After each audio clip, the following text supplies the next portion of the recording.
Hello everyone, I'm Andy Oakley, the leader of the One New Zealand Party. Today's the first of a series of videos in which I'll explain our economy in a way that you will understand. As we go through these videos, you'll realise that currently, apart from us, there's no political party in New Zealand that has a clue about the economy, and that's been the case for the last 40 years. While that might astonish you, I wasn't surprised. I saw this very same thing when I researched New Zealand history. University-trained historians are the last people you should consult if you want an accurate account of our history. The same is true with the economy. Groupthink in academia actually prevents new ideas from being discussed. You can imagine that the senior professors have their entire careers at stake if suddenly we realise everything that they have been teaching for a decade has been wrong. Like the fake news our education system has been teaching about the treaty, their neoclassical view of economics are also fake news. To put it simply, if you learn about economics in a university today, you'll be taught that the government must have reserves to spend. In other words, the government are in the same position as you and I as currency users. As currency users, we get money from working in businesses or selling goods and services. And you're taught that the government get money from taxing businesses and us.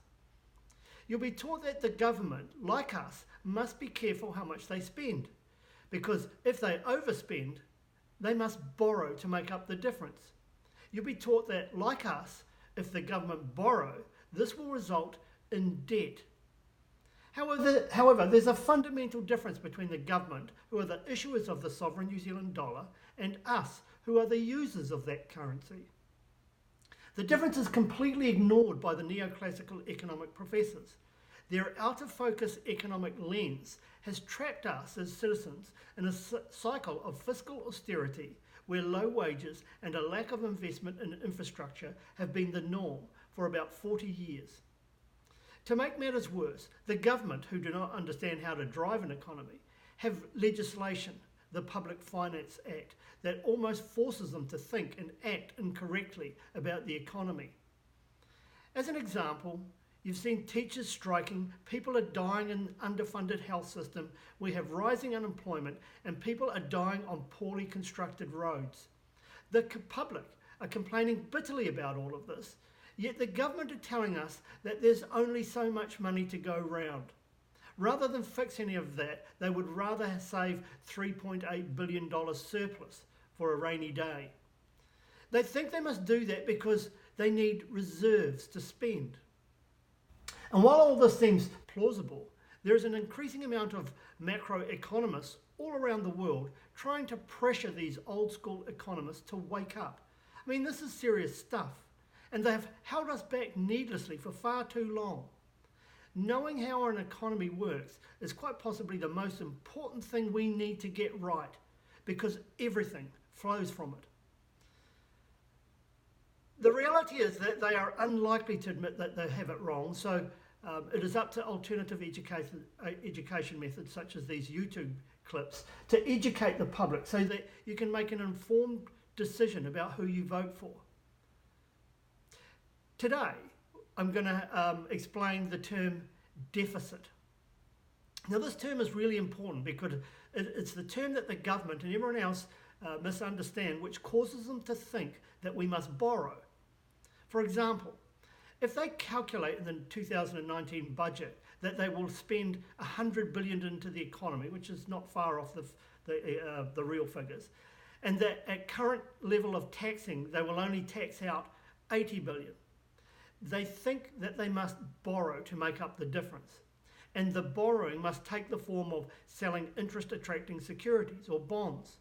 And selling bonds is thought of as the government debt.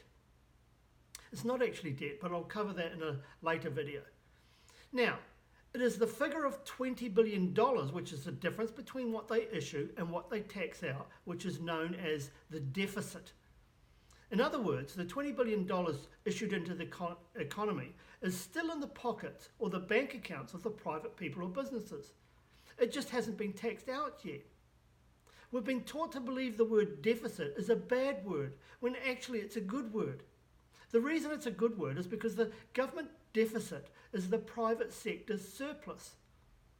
Another way to explain it is, imagine that I'm the government and you're the economy, which is wage and salary earners, business and government services. I give you $100, and at the end of the year you pay me $80 back. Well, the $20 is still with you. It's not a debt. You have the $20. It's in the economy to be used or saved by the private sector. This incorrect view of what a deficit is and the propensity of successive governments to be fiscally austere or cheapskates means that there's not enough money in our economy.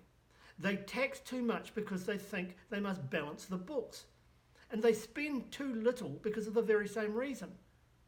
This explains the extraordinarily high household debt in New Zealand.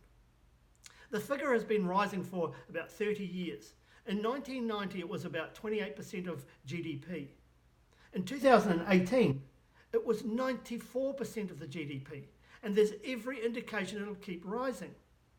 Now, this is a national disaster, and it's not just caused by Labour or National. It's caused by economic mismanagement at every level. However, the current government were voted in running on fiscal austerity because the public are just as ignorant as Grant Robinson and Jacinda Ardern on how to run an economy. Imagine the financial loss to young families who have borrowed extraordinary amounts to buy their family house if there's a crash. And the public debt figures are indicating, well, there just might be. Imagine the people dying from the mess our health system is in, and our elderly worried about not having enough to retire on. The economy is at the heart of a successful and sustainable country. We need to get this financially irresponsible government out, and you need to vote for a party who understands the economy, the One New Zealand Party. Go to our Facebook, click the sign up link and join, because your future depends on it. In my next video, I'll be looking at the term public debt and why you and the government have been looking at it entirely the wrong way. I've been Andy Oakley. Noho oro mai.